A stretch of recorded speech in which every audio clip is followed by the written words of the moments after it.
कालीगण्डकी आजभन्दा 70 वर्ष अगाडि झुलुङ्गे पुल थियो अरे। यहाँबाट झुलुङ्गे पुलको पिलरहरू यो र पारी थियो। यहाँदेखि झुलुङ्गे पुल थियो अरे यत्रो हाइटमा। बाटो चाहिँ पुरै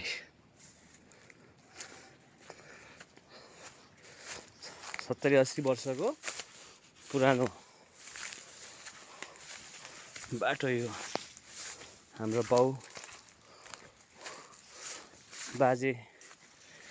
बाजेको पालाको बाटो रे गाइज। यस्तो छ तल कालीगण्डकी पुरै भिड।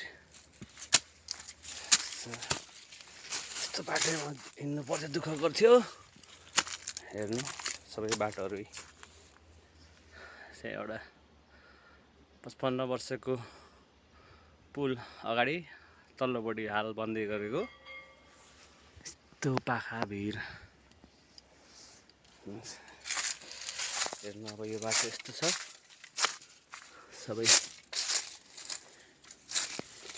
अवस्था। पहाड खोपेको अनि यस्तो भर्याङ छ।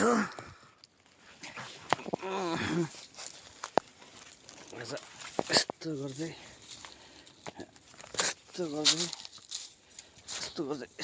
अनि यस्तो गर्दै हिँड्नुपर्छ यस्तोमा। अनि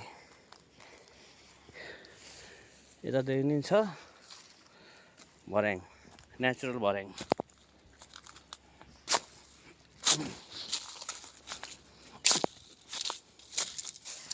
पुरै भिड पाखा।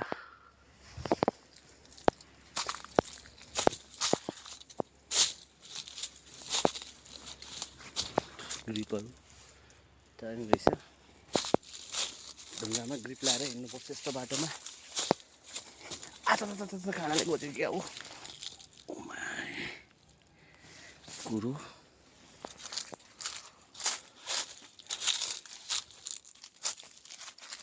सायद यो शीतल ताप्ने छहारी थियो होला पहिला। यो रुखहरू के को रुख हो यो दर्शक पनि भन्नु होला आफै। पारी गुफा, सिद्ध गुफा मन्दिर, तल सिधै कालीगण्डकी नदी रिभर।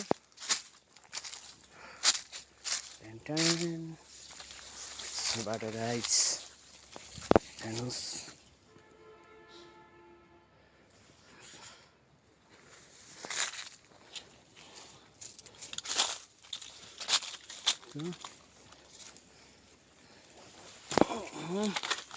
चप्पलबाट अगाडि एउटा प्लुत्त निस्केला छ खुट्टा।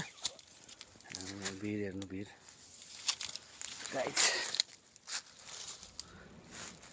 यहाँबाट त सिधै सुन्दर रहेछ।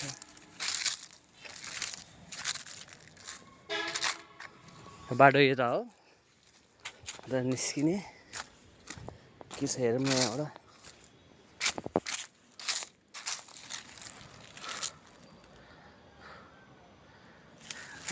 खोप्चा बाटो यो। हामी त्यो माथिबाट झरेको। यो म कहिले साथ नछोड्ने मलाई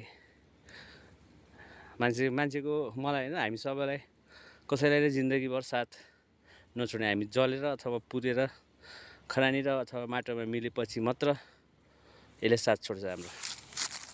माया गर्नुहोस् यसलाई।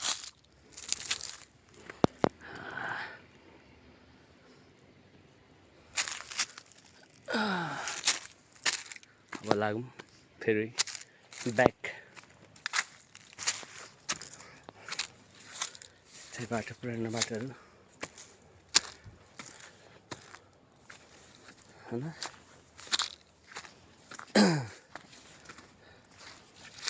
खै कर्म पनि कस्तो रोजियो छ। खालि यस्तै हो मेरो त। भिड पाखा, कुना काप्चा, नेचुरल लभर भन्दा भन्दा वाक्क भइसक्यो नि हौ। नेचुरलको डोज बढी भइसक्यो।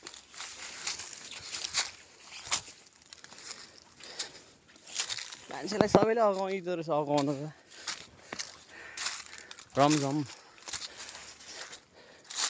रमझम गर्दा गर्दा नि वाक्कै हुने। नेचुरलतिरै फर्क्यो भने पनि वाक्कै हुने। हरेक कुराको मिति र समय हुँदोरहेछ ल। हेर्नुहोस् बाटो यस्तो भिड खोपेर बनाएको, मान्नै पर्छ। यहाँबाट बायाँ भनेको यहाँबाट दायाँ पनि हुनु हुँदैन, बायाँ पनि हुनु हुँदैन।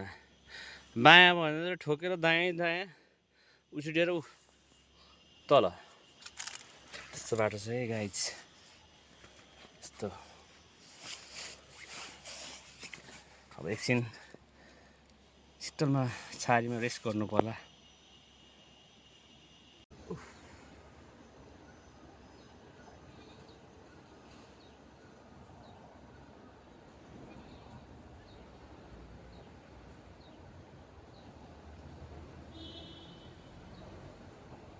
अब फेरि टु बी कन्टिन्युड। एउटा हामी यस्तरी चप्पल चाहिँ लाएर आउनु नहुने रहेछ, पसिनाले छिपिल्न खोज्नु रहेछ गाइस।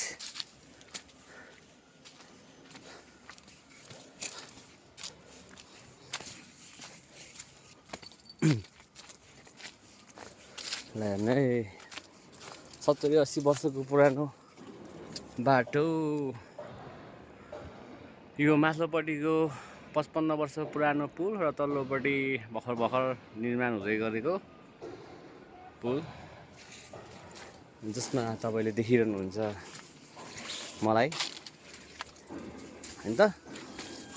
त्यस्तो चाहिँ कुना काप्चा बाटोघाटो नेपालको यस्तै हो। यति हिँडेको तिग्रा थर काम्न थालेर दर्शकबिन।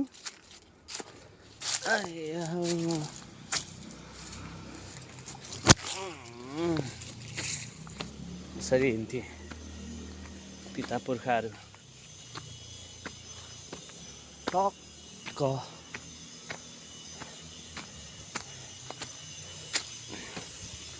60-70 वर्ष अगाडि यसरी हिँड्नु पर्थ्यो। अहिले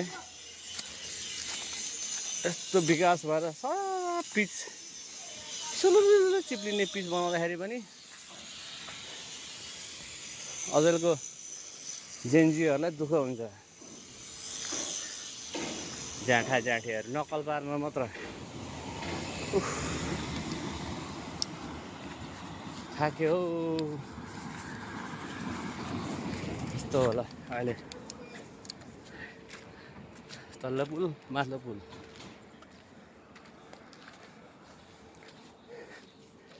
धन्यवाद आज।